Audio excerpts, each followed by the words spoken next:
President Uhuru Kenyatta is preparing to return home following a tour of the United States, where he attended the U.S.-Africa Summit in Washington, D.C. The president left the United States and will visit Ethiopia before returning to the country. The summit focused on strengthening ties between the U.S. and also selling Kenya as an investment destination. Did the summit and the president's visit to the U.S. achieve its objectives? Kenyans managing editor Joe Ageo sat down with the president for an interview, and he took the president to task over a number of issues. Here is an excerpt from that interview.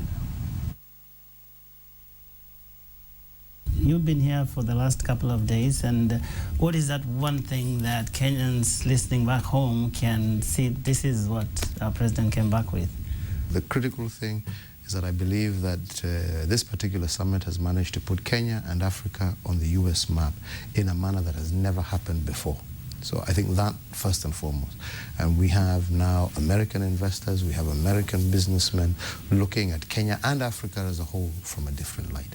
Now, yesterday when you were speaking to the members of the diaspora, you spoke a lot about Somalia and said that we are not about to leave Somalia anytime soon. And a lot of people are thinking, isn't there a risk of us staying there endlessly, given the fact that Somalia is a very difficult place and the whole world has tried to pacify it for a long time? I don't think so. And I think the message that we're sending is clear. It's not that we intend to be in Somalia forever.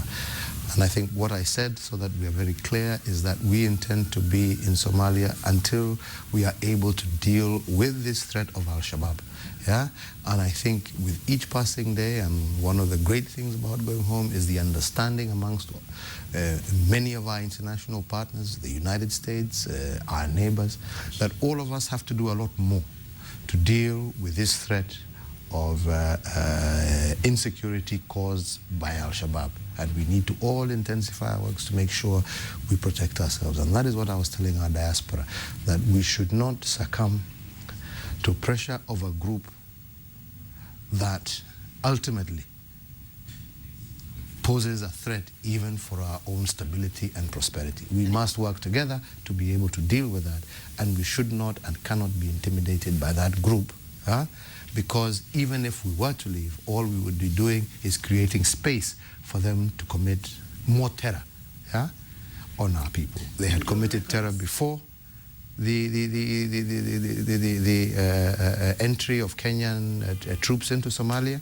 They have committed terror while we are there, albeit a lot more reduced, and they will continue if we pull out. So the only option we have is to join forces with the Somali people, who are the majority, well-meaning, to join forces with our neighbors and ourselves to uproot this small band of criminals who are intent on causing havoc and destruction and mayhem on the many millions who want just peace and stability.